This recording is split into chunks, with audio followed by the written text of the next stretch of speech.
Breaking news Guntur జిల్లా మంగళగిరిలో లారీలో తరలిస్తున్న 10 టన్నుల ఎర్రచందనాన్ని పోలీసులు స్వాధీనం చేసుకున్నారు.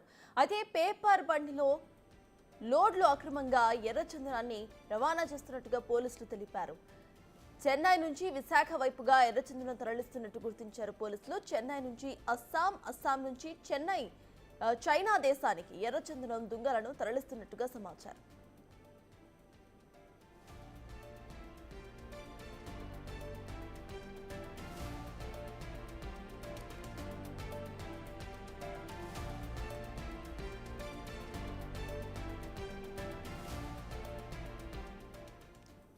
గుంటూరు జిల్లా మంగళగిరిలో ఒక లారీలో తరలిస్తున్న 10 టన్నుల ఎర్రచందనాన్ని పోలీసులు అయితే స్వాధీనం చేసుకున్నారు. ఇదే అంశంపై పూర్తి డీటెయిల్స్ మా ప్రతినిధి సాయి శంకర్ అందిస్తారు. సాయి, చెప్పండి, అసలు అప్డేట్స్ ఏంటి? అసలు తరలిస్తున్న వాళ్ళు ఎవరు? పోలీసులు ఏమైనా అన్నారా? అసలు అప్డేట్స్ ఏంటి?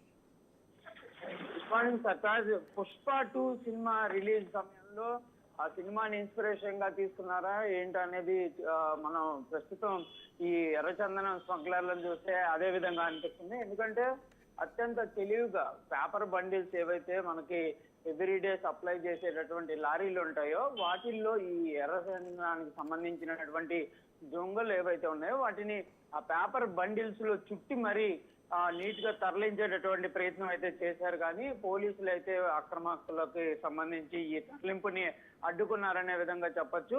రెగ్యులర్ గా జరిగేటటువంటి తనిఖీలే కాకుండా ప్రత్యేక తనిఖీలు చేపడుతున్నటువంటి పోలీసులు వీటిని గుర్తించడం జరిగింది. మొత్తం 50 దొంగలను కూడా గుర్తించారు. వీటి యొక్క విలువ కూడా 3 కోట్ల రూపాయల వరకు ఉన్నట్లు కూడా పోలీసులు అయితే ప్రాథమికంగా అంచనా వేయడం జరిగింది. అయితే మొత్తంగా వీటిని చెన్నై నుంచి విశాఖ వైపు తరలిస్తున్నట్లు కూడా పోలీసులు గుర్తించడం జరిగింది. అసలు ఇవి ఎక్కడి నుంచి ఎక్కడ ఉన్నటువంటి ప్రాంతం నుంచి వీటిని తీసుకొని రావడం జరిగిందనే దానిపైన కూడా దృష్టి పెడుతున్నారు. ఇవి ఆంధ్రప్రదేశ్ కి సంబంధించినటువంటి అటవీ శాఖ సంబంధించినటువంటి వాటిల్లో ఏమన్నా తీశారా, లేకపోతే తమిళనాడుకి సంబంధించినటువంటి ప్రాంతం నుంచే తీసుకొని రావడం జరిగిందా అనే దాని కోణంలో కూడా దృష్టి పెడుతున్నటువంటి పరిస్థితులు ఉన్నాయి. ఎందుకంటే ప్రత్యేకంగా ఆంధ్రప్రదేశ్ గవర్నమెంట్ కూడా ప్రస్తుతం ఈ ఎర్రచందనానికి సంబంధించినటువంటి అంశం పైన డిప్యూటీ సీఎం పవన్ కళ్యాణ్ అయితే దృష్టి పెట్టి క్లియర్ గా ఇప్పటికే అటవీ శాఖ అధికారులతో పాటు చెక్ పోస్ట్ లో ఉండేటటువంటి అధికారులకు కూడా క్లియర్ గా ఆదేశాలు ఇవ్వడం జరిగింది. ఒక్క దొంగ కూడా మన రాష్ట్రం నుంచి తరలిపోకూడదు అనే విధంగా కూడా కీలకమైనటువంటి ఆదేశాలు ఇచ్చినటువంటి నేపథ్యంలో ప్రస్తుతం వీటిపైన